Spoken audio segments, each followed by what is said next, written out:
아멘. 우리 설교 제목을 따라해 봅니다. 이기적인 신앙에서 벗어나자. 다시 한번 이기적인 신앙에서 벗어나자. 자, 이기적인 신앙에서 벗어나자라는 제목으로 우리 오늘 본문 말씀 중심으로 주님의 은혜 나누기 원합니다. 제가 대학교에 이제 들어가서 선교단체에서 활동했을 때였습니다. 정말 행복했어요. 너무나 경건하고 거룩한 그 청년들이 같이 모여서 말씀 나누고, 그죠? 그리고 서로에게 도전을 주고, 그 정말 천국 같았어요. 자, 그런데 그 천국 같은 그 환한 얼굴을 하고 주님을 향한 열정으로 가득한 그 청년들과 교제를 하다가 이게 주말에 이제 교회를 와갖고 교회에서 성도들을 만나고 예배를 드릴 때 그 너무 뭔가 차이가 나는 거예요.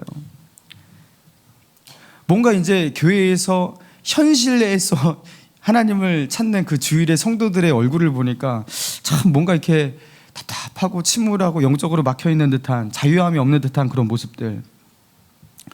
그러면서 이 청년들, 함께하는 이 청년들, 청년부 모임은 이게 물에 물 탄 듯 술에 술 탄 듯 세상과 하나님 사이에서 그냥 양다리를 거치고 살아가는 적당한 신앙의 그 형제 자매들, 영적으로 내가 기대하고 바라는 수준에서 한참 떨어지는 그 사람들과 함께 예배해야 하는 그 주일날 예배의 현장과, 여러분, 이 격차가 너무나 크게 느껴졌어요.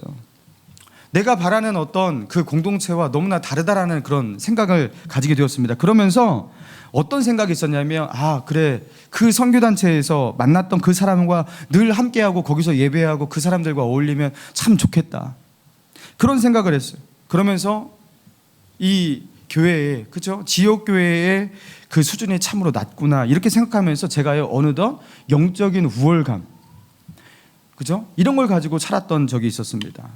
시간이 많이 지나서야 그때 깨닫게 되었어요. 제가 얼마나 교만한 사람이었는지 알게 되었습니다. 예수님의 마음과 전혀 상관없는 마음으로 영혼들을 보고 있고 공동체를 보고 있고 지체를 보고 있는 저를 알게 되었어요. 주님은요, 주일날 세상에서 방황하고 죄짓고 그 죄를 늘 반복하지만 그래도 교회에 나와서 주님을 찾고 있는 그 영혼들을요, 긍휼과 사랑의 마음으로 바라보시고 용납하시는 예수님인데, 저는요, 그런 사람들을요, 정죄하고 있는 거예요. 신앙에 열정이 없고 헤매는 사람들, 막 그런 사람들, 야, 저게 그리스도인이야? 이러면서 정죄하고 냉소하고 있는 거예요. 수준이 낮다고, 나와 코드가 맞지 않는다고 하면서 그 영혼들을 진정한 주님 안에서의 지체로 인정하지 못하는, 그들의 손을 잡아주려고 하지 않는, 여러분, 그런 이기적인 유아 독존, 영적인 엘리트주의, 여기에 빠져있는 저의 모습을 비로소 시간이 많이 지나서야 깨닫게 되었어요. 제가 성경에서 예수님께서 그렇게 싫어하시고 질타하셨던, 책망하셨던 그 바리새인이 바로 저였다라는 것을 나중에서야 알게 되었어요. 사랑하는 여러분, 예수를 믿었다고, 예수님을 믿게 되었다고 이제 신앙은 끝나는 게 아닙니다. 예수님을 믿었습니까? 여러분, 그때부터 영적인 싸움, 신앙의 싸움이 이제 시작이 된 거예요. 그리고 그 신앙의 싸움 중에서 아주 중요한 부분이 무엇이냐면 주님의 눈을 가지고 이 세상을 바라보는 거예요. 이게 너무나 힘든 거예요. 주님의 눈으로 영혼을 바라보는 것, 주님의 눈으로 공동체를 바라보고, 주님의 눈으로 교회를 바라보고, 주님의 눈으로 세상을 바라보고. 그런데 이게 쉽지가 않아요. 열심히 신앙생활 하다 보니까요, 어느 순간 내가 뭔가 조금 알게 되니까 사람을 판단하고 정죄하는 일은 잘합니다.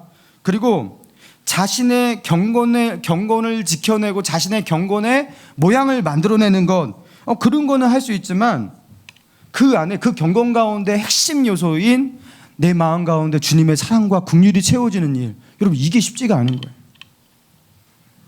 그리고 예수님이 원하시는 진정한 낮아짐, 영혼을 향한 긍휼과 사랑의 진정성을 가지고 나아가는, 여러분, 이게 쉽지가 않은 거예요. 혼자 은혜로운 것, 혼자 거룩한 것, 혼자 행복한 것, 그것만 좋은 거예요. 이기적인 신앙에 빠지게 되는 거예요. 이게 바로 바리새인의 모습이었습니다. 여러분, 이걸 뛰어넘어야 해요. 이걸 뛰어넘지 못하면 우리는 이 땅 가운데서 주님의 마음으로 주님의 사역을 절대로 감당할 수가 없습니다. 여러분 오늘 그런 맥락 속에서 이 본문을 살펴보기 원하는데요. 자, 9절 한번 읽어볼까요? 9절만 시작. 예수께서 그곳을 떠나 지나가시다가 마테라 하는 사람이 세관에 자, 마태가 예수님의 제자로 부름을 받고 있는 장면입니다. 12제자 중에 마태가 있었잖아요. 자, 그런데 예수님께서 12제자를 컨택하셔서 그 제자로 삼으실 때에 이렇게 성경의 기록으로 나타난 그 예수님의 콜링을 받는 장면이 기록으로 이렇게 나타난 제자는 몇 안 돼요. 5명밖에 되지 않습니다. 베드로, 안드레, 요한, 야고보 그리고 마태예요. 그러니까 12제자가 다 그렇게 기록이 되어 있는 게 아니란 말이에요. 자, 그런데 여러분 알고 있지만 여러분 아시다시피 베드로, 안드레, 요한, 야고보는요 다 어디서 컨택됐어요? 갈릴리 바다에서 다 어부들입니다. 그래서 한 날 한 장소에서 거의 예수님과 만나서 예수님의 제자로 그렇게 부름을 받은 사람들이에요. 그리고 이 어부 4사람 제외하고는 예수님의 제자로 부름받는 그 장면이 기록된 제자는요, 이 마태가 유일한 거예요. 왜 마태만 기록하고 있습니까? 왜 마태만? 그러면서 생각해 보니까 지금 우리가 마태복음을 읽고 있어요. 자기 이야기니까 여기다 써놨구나. 여러분, 우리가 이렇게 상상하기 쉽습니다. 추측하기 쉽습니다. 여러분, 그런데요, 그게 아니에요. 마태가 제자로 부름을 받았던 이 장면이 마태복음만 기록된 게 아니기 때문에요. 마가복음에도 기록되어 있고요. 누가복음에도 기록되어 있어요. 마태, 마가, 누가복음을 우리가 공관복음이라고 합니다.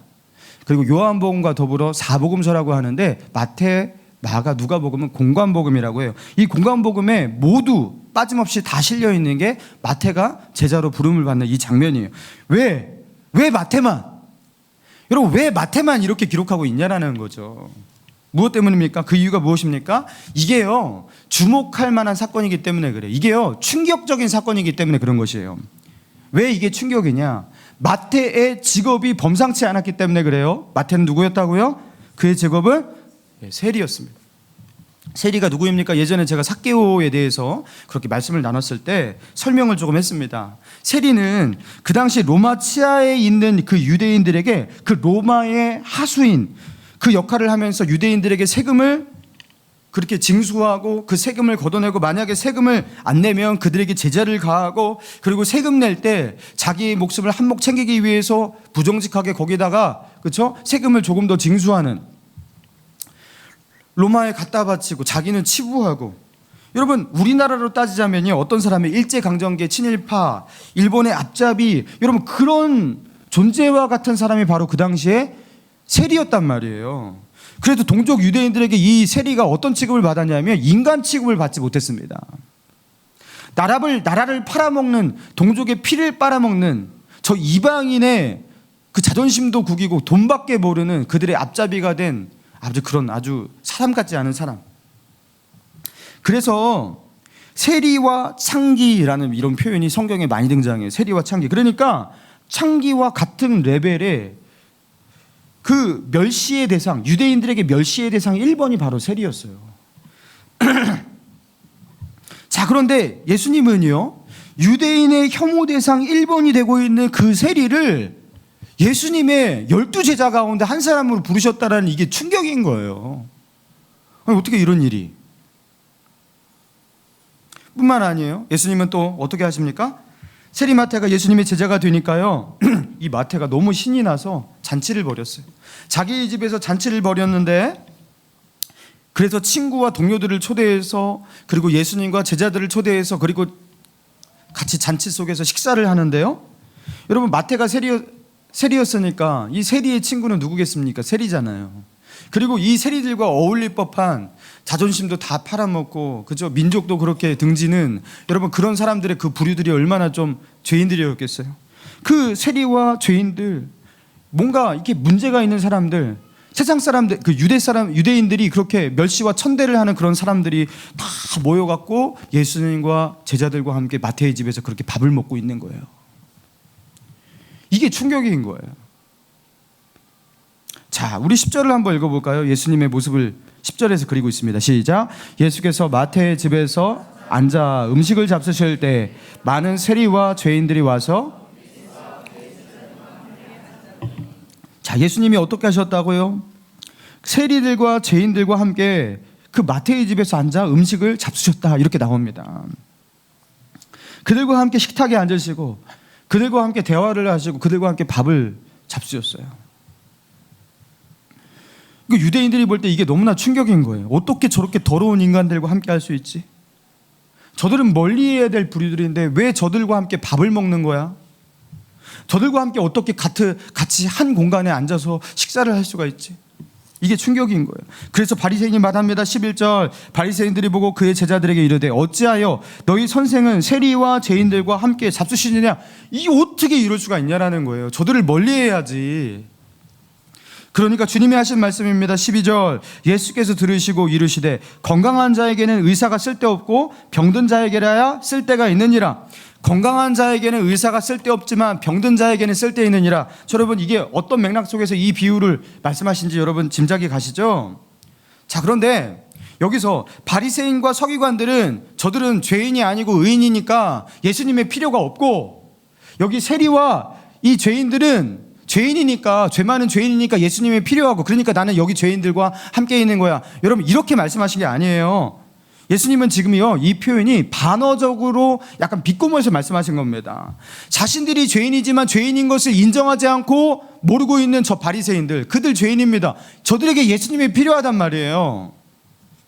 그런데 자기가 죄인인 것 그거 알지 못하고 그거 인정하지 않고 거룩한 채 하는 저 바리새인들, 의인인 채 하는 저 바리새인들, 너희들에게는 내가 필요 없지만 저기 세리와 창기들에게는 내가 필요해 하면서 이 사실을 비틀어서 말씀하고 계시면서 이 바리새인들의 교만함, 그들의 치부를 꼬집고 계시는 거예요. 그리고 주님이 말씀하셔요. 13절입니다. 같이 읽습니다. 시작. 너희는 가서 내가 긍휼을 원하고 제사를 원치 아니하노라 하신 뜻이 죄인을 부르러 왔노라 하시니라. 예수님은 의인을 부르러 온 것이 아니라 죄인을 부르러 왔노라. 여러분 기독교는요 나는 죄인입니다. 나는 죄인입니다. 이 고백이 신앙이에요. 되게 특이하죠. 그리고 내가 긍휼을 원하고 제사를 원치 아니하노라. 여러분 이 구약 성경에 호세아 6장 6절을 예수님께서 인용하신 말씀이에요. 호세아 6장 6절은 나는 인애를 원하고 제사를 원하지 아니하며 번제보다 하나님을 아는 것을 원하노라. 나는 인애를 원하고 제사를 원하지 아니하며 번제보다 하나님을 아는 것을 원하노라. 이 말씀의 앞부분을 인용하신 거예요. 인애를 원하고 제사를 원하지 않는다. 여러분 이게 무슨 뜻입니까? 주님은요 이 땅 가운데서 우리가 긍휼을 행하는 것, 그렇죠? 하나님의 사랑을 실천하는 것, 그것을 원하신다라는 거예요. 우리가 드리는 이 예배는요 구약의 제사의 연장선 가운데 있습니다. 여러분 그런데 제사라는 것이 무엇입니까? 제사, 하나님께 죄사함을 받기 위해서 주님께 드리는 월십이에요. 예배 행위인 것입니다. 자신의 죄를 용서받기 위해서 제사를 드리는 거예요. 그래서 하나님과의 관계를 회복시키는 거예요. 자기의 죄를 용서받기 위해서 제사를 드리려는 자가 하나님 나의 죄를 용서하여 주옵소서 이런 마음으로 주 앞에 나아가는 자가 자기 이웃에게 인애와 긍휼을 베푸지 못하고 그들의 죄를 용서하지 못하고 그들을 긍휼과 사랑으로 대하지 못한다라는 거, 이거 넌센스라는 거예요. 그러니까 예수님은요 지금 무엇을 말씀하고 계시는 것입니까? 저 세리들을 미워하고 저들이 더럽다고 저들을 멀리하면서 자기는 하나님 앞에 거룩하다고 이 거룩함을 추구하는 너희 바리새인들, 나는 하나님 앞에 예배를 드리고 있다고 경건하다고 그렇게 말하고 있는 너희 바리새인들, 너희들이 얼마나 하나님 앞에서 공허하고 하나님이 받으실 수 없는 예배를 드리고 있는지 알아? 이렇게 말씀하고 있는 거예요. 여러분 그러니까 이 바리새인의 문제가 무엇입니까? 이 경건이라는 거에 대한 개념이요 잘못되어 있어요. 얘네들은요 경건을 어떻게 생각하냐면, 경건이라는 것은 경건한 사람들이 똘똘 뭉쳐갖고 경건한 사람들끼리 교제를 나누고 경건한 사람들끼리 거룩하게 살아가고, 그래서 저 부정한 사람들과 멀리하고, 이게 하나님 앞에서 경건이라고 생각하고 있었던 겁니다. 그런데 주님은 그게 경건이 아니라고 말씀하시는 거예요. 진정 하나님께 제사를 드리기 원하는 자는 하나님께 어떻게 말해야 된다고요? 주여 이 죄인 물리치지 마시고 나의 죄를 용서하여 주옵소서, 용납하여 주옵소서. 그래서 제사를 드리는 거잖아요. 그런 사람은 하나님의 자비와 긍휼에 호소하는 마음으로 제사를 드리는 거죠. 하나님 나를 하나님의 자비로, 하나님의 긍휼로 나를 받아달라고 그렇게 제사를 드리는 거죠. 그러는 자는, 하나님의 자비와 긍휼에 호소하는 자는 다른 사람을 대할 때 긍휼과 자비를 멈출 수가 없다라는 거예요. 자기는 긍휼을 원하면서 자기는 다른 사람에게 긍휼을 베푸지 않는다? 그런 일은 있을 수가 없다는 거예요. 그리고 그렇게 드리는 제사는 진정한 제사도 아니고 예배도 아니고 경건도 아니라는 겁니다. 그래서 정말로 말도 안 되는 그 표현이 나오는 거예요. 오늘 설교의 제목과 같이 이기적인 신앙. 여러분, 신앙이 이기적일 수가 있습니까? 신앙이라는 것은 이기적인 것과 거리가 먼 거예요. 그죠? 근데 이 말도 안 되는 이기적인 신앙이라는 이 모순된 모습이 우리에게 일어날 수가 있다는 거예요. 그 말도 안 되는 모습으로 바리새인이 살았고 우리도 그렇게 살 수가 있다는 겁니다. 저들 바리새인은요, 우리 바리새인끼리 거룩하게 살아가면 돼, 이런 게 있었어요. 어쩌다가 죄인과 마주치면 그들과 접촉하면 부정해지고 큰일 나는 거예요. 그러니까 예수님도 경건을 추구하는 사람인데 왜 죄인과 함께 하냐고 그렇게 말하고 있는 거예요.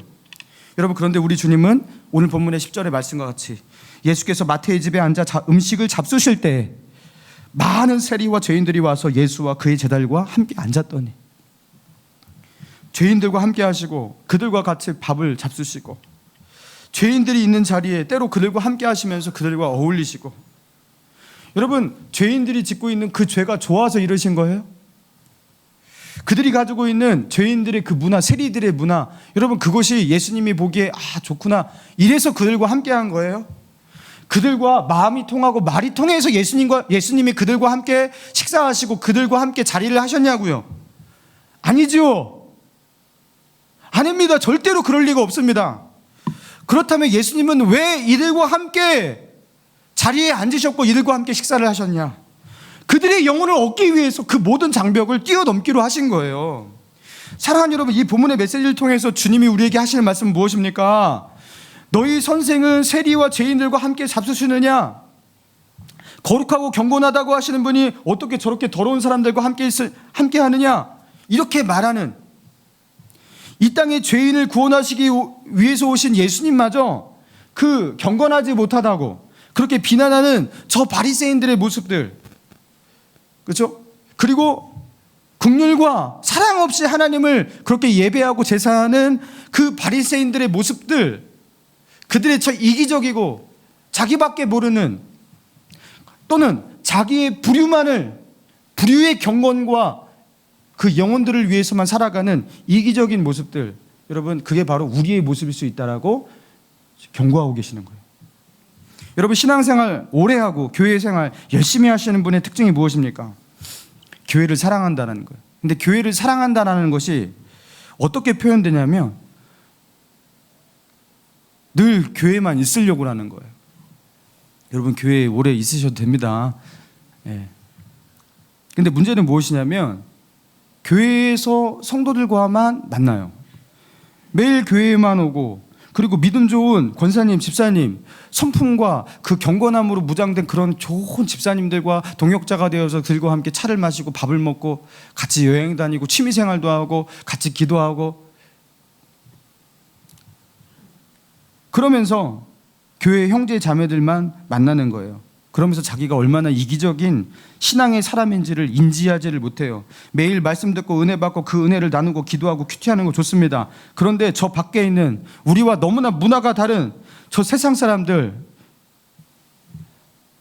그들을 세리와 창귀 취급하면서 저 불신자들과는 말이 통하지 않는다고, 저 불신자들과 함께하는 시간은 견디기가 힘들다고, 그들과 나는 다르다고 얘기하면서 그들의 영혼을 구원하기 위해서 결코 이 문화적 장벽을 넘어서고 그들과 나의 가치관의 다름들, 이것들을 견뎌내지 못하는, 그래서 그들과 관계를 끊어내고 그들과 멀리 살아가기로 하는 이기적인 모습. 여러분, 이 문제성을 인지하지 못한다라는 거예요.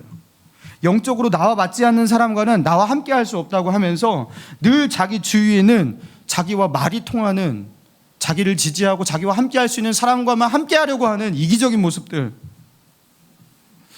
세리와 같이 밥을 먹고 죄인들과 함께 하셨던 그 예수님과 정반대의 삶을 추구하는 그런 모양들이 바로 우리에게 있지 않냐라는 거예요. 심지어 예수 믿는 사람들 가운데 얼마나 이기적인 사람이 있냐면 예수 믿는 사람들끼리도 서로 또 맞는 사람, 맞지 않는 사람을 거기서 또 구분하고 분리합니다. 나와 뭔가가 다르다고, 성향이 다르다고 하면서 거기서 또 분열해요. 여러분, 하나님이 보실 때 이게 얼마나 이기적인 모습인지 몰라요. 사랑하는 여러분, 이게 주님이 원하시는 모습이 과연 맞냐라는 거예요. 여러분, 문화가 다르고 가치관이 다르고 바라보는 것이 다르고 생각하는 것이 다르다고, 여러분, 그런 사람과 함께하는 거 정말 어렵습니다. 그리고 그런 사람과 친구가 돼요. 여러분, 친구가 되는 거 진짜 쉽지가 않습니다. 여러분, 이게 굉장히 큰 장벽이에요. 그런데 우리가 정말로 예수 그리스도의 사랑을 경험하고 체험한 사람이라면, 저 하늘의 보좌를 버리시고 이 땅 가운데까지 내려오신 문화적 장벽의 수준이 아니라 존재적 장벽까지 다 넘어서신 이 예수님의 이 사랑을 우리가 체험한 자라면, 최소한 우리가 넘어서기 힘든 그 장벽이지만 그것을 넘어서려는 그 시도를 해야 되는 거 아니겠어요? 그들을 긍휼히 여기고 불타는 사랑으로 좀 힘들지만 내가 어떻게든지 이 영혼을 구원하기 위해서 다가가야지, 이 노력을 끊임없이 하는, 여러분, 그 모습이 바로 하나님이 원하시는 긍휼과 자비의 모습 아니겠습니까? 그 모습이 바로 우리에게 있냐라는 거죠. 제가 고등학교 2학년 3학년 때 같은 반을 했던 친구 한 명이 있었어요. 김태수라는 친구였어요. 근데 이 친구가요, 좀 성격이 특이하고 껄렁껄렁한 모습이 있었어요. 근데 이 친구가 그 당시 저희 모범생이었던 저를 이상하게 좋아했어요. 저는 별로 이 친구가 호감이 안 가는데 이 친구가 저를 일방적으로 좋아하는 거 있잖아요. 그래갖고 졸업을 했는데 졸업하고 나서도 자꾸 연락을 오는 거예요. 그래서 그래 하고서 이제 만났어요. 만나고서 밥도 먹고, 그렇죠? 같이 이렇게 얘기도 하고 그랬는데 이 친구는 신앙이 없었습니다. 신앙이 없었어요. 그래서 저하고 생각하는 것도 많이 다르고 추구하는 것도 다르고, 그죠? 뭐 이렇게 문화적인 요소도 많이 다르더라고요. 그런데 그래도 이 친구는 저를 좋아해 주는 거예요. 늘 만나자고 하고 밥을 먹자고 하고 같이 놀자고 하는데 가장 힘든 게 무엇이었냐면, 이 친구가요, 밥을 먹고 나면 늘 노래방을 가재요. 여러분, 그 당시에 저는요, 그 당시에 여러분 문화 아시겠지만 뭐 지금 뭐 한 20년 전이잖아요. 가요를 부르는 것을 굉장히 사탄적으로 취급했습니다. 가요를 부르면 혼났어요. 부모님한테 혼나고 막 그런 시대였습니다. 가요 한 개도 몰랐어요. 그 노래방을 가재요. 부를 노래도 없는데, 부를 노래도 없어요. 거기서도 가스펠 불러야 돼, 저는. 근데 이 친구는요, 거기서 뭐 노래를 부르는 것도 좋아하는, 그것도 뭐 흥청망청 그 술주정뱅이가 부르는 것 같은 그런 노래를 되게 좋아하는 거예요. 와, 정말 그게 얼마나 힘들던지. 야, 노래방만 안 가면 되냐. 그런데 이 친구는 노래방은 꼭 가고 싶다라는 거예요. 대화를 해도 뭐 통하는 게 있어야지. 그러면서 이 친구가 부담스러워지기 시작했습니다. 그러면서 이 친구를요, 제가 조금씩 밀어내기 시작해서 도저히 이 친구와 함께 친구를 할 수 없겠다. 만나자고 하면 다음에 보자고 하고, 시간이 없다고 하고, 점점 왜냐하면 너무 피곤하니까. 만나고서 집에 돌아오면요, 제가요 기운이 다 빠져요. 피곤해갖고. 이 친구와 같이 노래방을 가주고, 이 친구와 같이 얘기해주고, 이 친구의 그 외로움을, 그렇죠? 달래주는 친구가 되어준다면, 어느 날 이 친구가요, 저를 따라서 교회를 올 친구라는 걸 저는 알고 있었어요. 근데 이 태수라는 친구가 되어주는 게 저에게 너무나 부담이 되고 힘든 거예요. 그래서 제가 그렇게 하지 못했어요. 그래서 결국에요, 제가 연락을 끊어버렸잖아요. 제가 나중에 신앙이 조금 잘하고 성숙해졌을 때, 그 한 영혼의 가치가 얼마나 소중한지를 알게 되었을 때 제가 이거 회개했습니다. 그때 그 태수라는 친구를 밀어냈던 거, 그게 제가 얼마나 죄스러운지. 하나님이 저에게 붙여주었던 친구인데 그 아이가 원하는 거, 그 노래방 한번 가줘서 거기서 노래 못 부르면 탬버린이나 이렇게 치고 있으면 되는데 그거 하나 하기 싫어갖고, 그 많이 만나자는 것도 아니에요. 한두 달에 한 번씩 만나고 노래방 그거 한 번 가지고 그 탬버린 옆에서 쳐주면서 같이 박수 쳐주고 그 분위기만 맞춰주면 되는데 그 문화적인 양보조차 조금도 하지 않으려고 하는 나는 너와 달라. 나밖에 모르는 거예요. 가치가 다르고 말이 통하지 않고 너와는 함께 할 수 없다 하면서 그 다가가주지를 못하는 거예요. 이 본문에 나와 있는 이 바리새인과 제가 뭐가 다르냐라는 거 똑같습니다. 예수님이 죄인들과 함께 그들과 함께 식사하실 때 옆에서 또 어떻게 저런 사람과 함께 어울려 했던 그 바리새인과 제가 동일한 거예요. 이기적인 신앙인 그런 모순된 사람인 거예요. 여러분, 내 신앙이 바로 서 있지 않을 때 일단 내 신앙부터 바로 세우는 것이 맞아요. 그러나 평생 내 신앙만 챙기다가 끝날 거예요. 언제까지 교회 와서 예배만 드리고 언제까지 성경 공부만 하고 훈련만 받고 두 손 들고 하나님 찬양하고 이거 하시기 바랍니다. 근데 언제까지 이것만 할 거냐고요. 도대체 주님이 주신 그 마음을 가지고 사랑을 가지고 영혼에게 나아가고 그들과 나 사이를 가로막고 있는 이 문화적인 장벽들, 이것을 뛰어넘기 위해서 내가 선교사로 저 외국에 나가지 못하지만 이 땅에 우리 직장과 사업과 일터와 관계 속에서 선교사가 되어서 그들에게 눈높이를 맞춰주면서 그들에게 손을 내미는 이 예수님이 세리와 창기에게 나아가셨던 이 모습과 같이 나가는 이 일을 우리 언제 할 거냐고요. 언제? 맨날 제자 훈련만 받으실 거냐고요. 이 바리새인이 바로 우리의 모습 아니냐라는 겁니다. 우리나라의 선교 역사의 입지전적인 인물로 언더우드 선교사 알고 계실 겁니다. 언더우드 없이는요 우리나라 선교의 역사를 절대 설명할 수가 없어요. 그냥 모든 선교의 분야, 우리나라 발전의 분야, 근대화의 역사 속에 이 언더우드는 빠질 수가 없습니다. 자, 그런데 이 어마어마한 이 하나님의 일꾼 이 언더우드가 어떻게 우리나라에 오게 되었냐? 원래 언더우드 선교사는요 인도 선교를 준비하고 있었대요. 그런데 1882년에서 1883년으로 넘어가는 겨울께 어느 날 올트먼트 목사라고 이 목사님이 일본 선교를 갔다 오신 목사님인데, 이분이 뉴 브룬스윅 신학교에서 선교사 지망생 그 생들을 다 모아두고 그들에게 그 한 보고서를 읽어줍니다. 그 보고서는 다른 것이 아니라 이제 마침 서양의 문호를 개방하게 된, 그래서 서양 사람들이 이제 막 그 나라의 이름을 알게 된 은둔의 나라 조선에 관한 것이었어요. 여기에 1200만 명의 영혼이 살고 있다. 그런데 이 1200만 명의 꽤 많은 사람들이 거기에 살고 있는 단일 민족인데 지금까지 단 한 명의 선교사도 이 조선에 들어간 적이 없다. 저 일본에, 저 중국에는 수백 명의 선교사가 들어가 있지만 지금껏 단 한 명도 여기 조선반도에 선교사로 간 사람이 없다. 이 보고서를 읽어준 거예요. 당시에 언더우드가요 자신은 인도로 부르심을 받았다고 믿었고 그런 신념하에서 인도 갈 준비를 하고 마침 1년 동안 의학 공부도 하고 그렇게 준비를 하고 있었다고 합니다. 그런데 이때 이 보고를 받고서 한 명의 선교사도 없는 조선반도, 여기가 너무 안타까운 거예요. 그래서 내가 아니더라도 누군가 가겠지 하면서 수소문을 합니다. 혹시 한국에 선교사로 갈 사람 없습니까? 하면서 이곳저곳 갈 사람을 물색해 보았다고 해요. 그런데 선교사 지망생만 없을 뿐만 아니라 선교에 이 한국의 선교사로 누군가가 가려고 한다면 그 선교사를 파송하겠다는 교회도 선교센터도 아무도 없다고 하는 거예요. 거기는 아직 갈 데가 아니다. 그래서 한국 선교는요 불가능하겠구나 그렇게 싶었다고 합니다.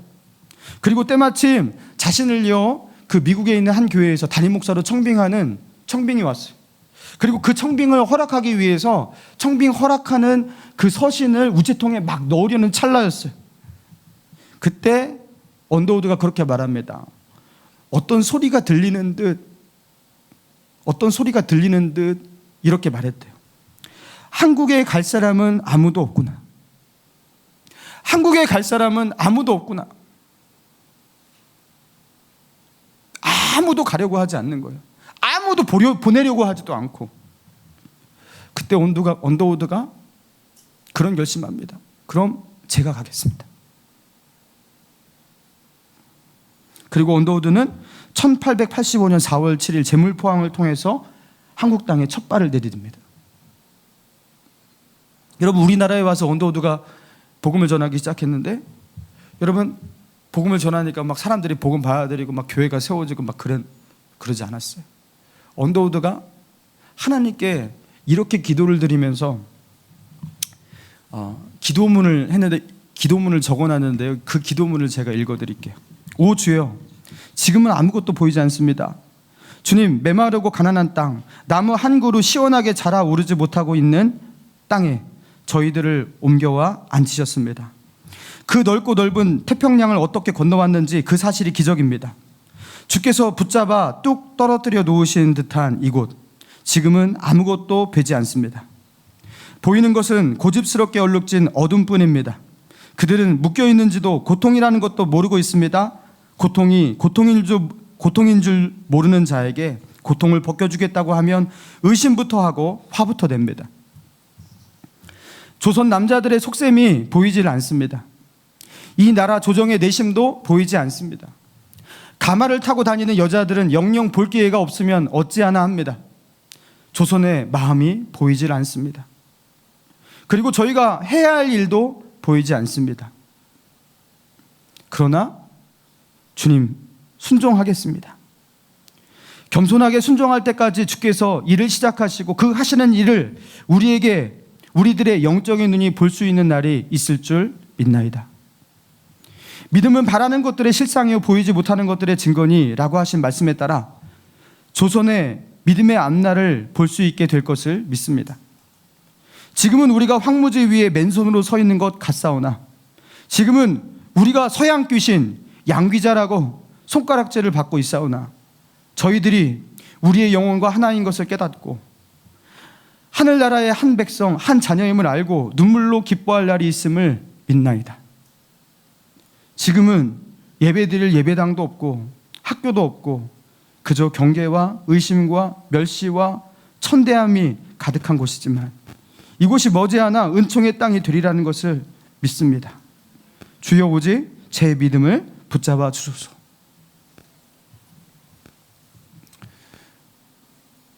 이 이국 땅에 왔는데요, 문화적 장벽 너무 컸어요. 언어적 장벽, 가치관, 외모 넘어설 수가 없었어요. 근데 키요코 언더우드가 그것을 뚫어냅니다. 뭘로요? 주님의 긍휼.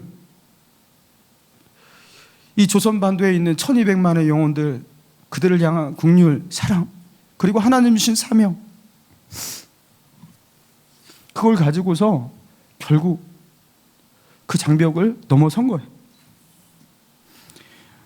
우리 주 예수님은요, 우리를 구원하시기 위해서 하늘의 그 거룩한 곳, 그 보좌를 버리시고 이 죄인들로 가득한, 더러움으로 가득한, 하나님을 배반하고 떠난 이 땅, 이 더러움이 가득한 땅에 내려오셨어요. 그리고 급기야 사람들도, 저 유대인들도 더럽다고 부정하다고 말하는 아무짝에 쓸모없이 보이는 저 세리와 죄인들, 그들과 함께 하셨어요. 그리고 정말로 이 땅에서 아무짝에 쓸모없는 우리를 긍휼히 여기셔서 저와 여러분에게 손을 내미시고 저와 여러분에게 다가오셨어요. 마태가 예수님을 찾은 게 아니라 예수님이 마태를 찾아오시듯이 예수님은 우리에게 찾아오셔서 우리에게 손을 내미셨어요. 그래서 우리는 구원받았습니다. 이제 우리가 어떻게 살아야 됩니까? 은혜 받은 사람은 그 받은 은혜 혼자만 누리고 있다면, 나만 이거 누리면 된다, 이런 마인드로 산다면 여러분, 이것이 너무나 큰 죄입니다. 이기적인 신앙에서 벗어날 수 있는 저와 여러분 되기를, 주님의 긍휼과 사랑으로 영혼을 바라보고 그들에게도 나아갈 수 있는 저와 여러분 되기를 주님의 이름으로 축원합니다.